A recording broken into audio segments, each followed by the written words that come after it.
an expert. I'm not an authority. I'm someone who has been a murderer for almost 20 years. Can you say how many people might be doing crimes like you were doing? It would be a guess, but it's not. It's far more than 35. It isn't that impossible in this society. It happens. Are there more people? They didn't give up.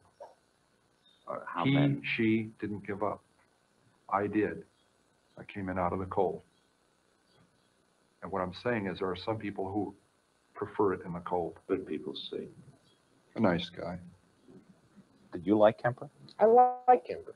You were able to appear like an ordinary person, non-threatening to... I lived as an ordinary person most of my life, even though I was living a parallel and increasingly sick life, other life. One victim let me lock myself out. She opened the door for me. My gun was under the seat. What in the hell am I doing telling you that?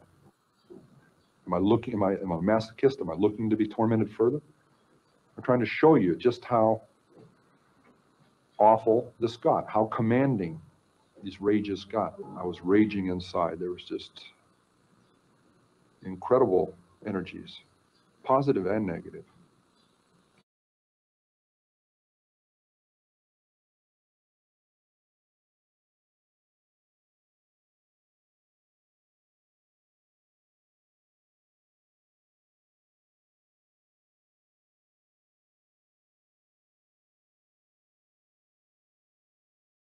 College co-eds, women, and had a very strong and violently outspoken position on men for much of my upbringing.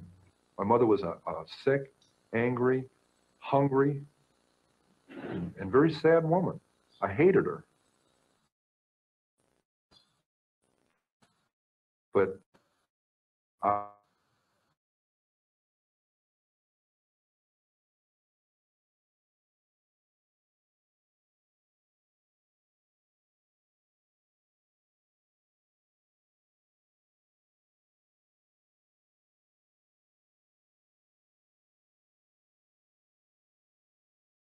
she isn't dead, she's dying.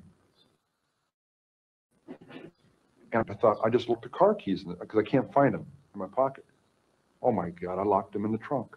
I'm kicking on the trunk lid and yanking on it. Oh no, I don't believe this.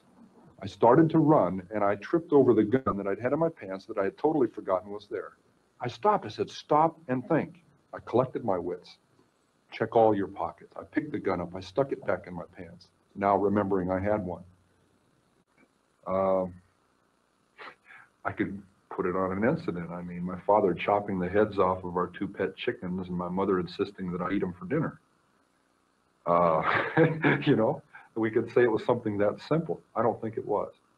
Now, my dad heads out back with a hatchet. I got on my bike and I tried to stop it. I remember that. I got on the bike, rode around the block. I was crying. I haven't talked about that for a lot of years. I'm sure that may have implemented something, that may have gotten something rolling, but along fantasy lines. But it took a lot of years of development along those lines to really get off. But how you, in 1 minute, have someone's head in your hand, and very shortly thereafter... Living through a fantasy, however that would relate to that severed head. And then 5 minutes later, I'd put that away, and there'd be a knock on the door, and I'd put it away and answer the door. And the landlady would be there, and we'd discuss it. Discuss what? Reality. Her reality, not mine. Some people go crazy at that point. I felt it. It was one hell of a tweak. I mean, to just flip out and not know where I was. To be walking up the stairs with a camera bag that belonged to a young woman that had her severed head in it. Walking up to my apartment past a happy young couple coming down the stairs who nodded and smiled at me as they went by. Good evening. And they're going out on a date where I'd love to be going.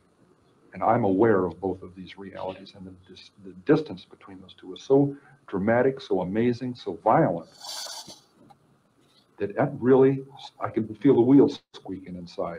That was really pulling on it. And I imagine at that point some people break. But I didn't literally go insane. I didn't get lost.